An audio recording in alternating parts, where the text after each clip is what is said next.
To learn about our Constitution, just Google the history. But to steal it, defeat Illuminati, or face off with a founding father in a duel to the death, that is the realm of historic fiction. History is not dry, it's not boring, it's not just a collection of dates, it's the story of human beings. Bill Martin knows a thing or two about history.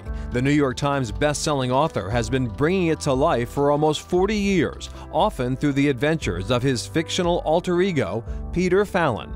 I never thought that I would end up writing 6 Peter Fallon novels. I'm aging a little bit more quickly than Peter does. On occasion, he has to fight hand to hand.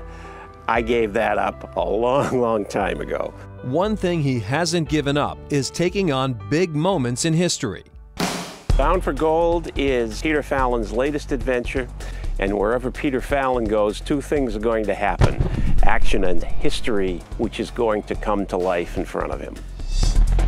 In Bound for Gold, the setting is 19th century California, but the accent is distinctly New England's. He's a Boston guy.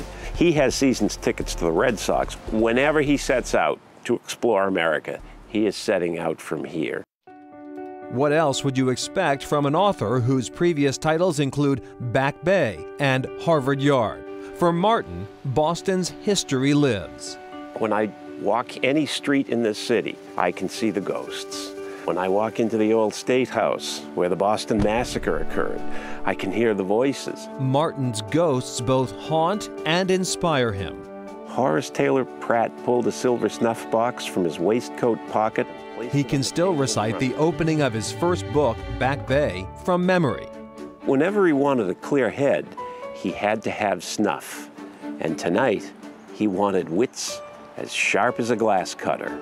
Those words have stood the test of time, as Back Bay has just been re-released in a new trade paperback, cementing Martin's spot as an enduring force in his genre. From one of Boston's most established historic fiction writers to one of its newest, Michael Patrick Murphy draws from his own high school memories for his first novel, Neighborhood Lines.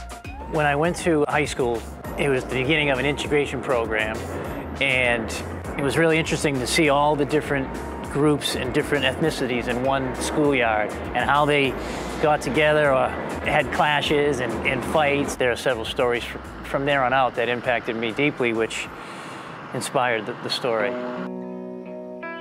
Murphy's story is based in 1988, but the seeds of tension began more than a decade earlier with the ugliness that met the court-ordered integration of Boston schools.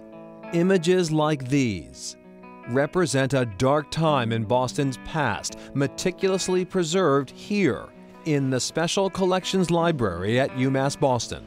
The primary reason was to give teachers in the Boston Public Schools access to primary sources about school desegregation in Boston. So much of what was being taught in schools was about the history of integration of schools in the South, when the students were experiencing the effects of school desegregation in Boston on a daily basis. It's a really interesting record of... Andrew Elder curates the collection discovered by Murphy when he was looking for pictures to include in his book.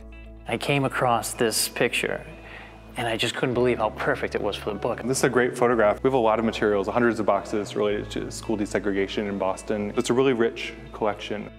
Available online, the archive, like Murphy's book, is both a trip back and a path forward. Talking about it is the way to create healing and growth and promote positive futures. Neighborhood Lines and Bound for Gold, 2 very different books with one thing in common: to mine their value. You're going to have to go and read the book. Spoken like an author.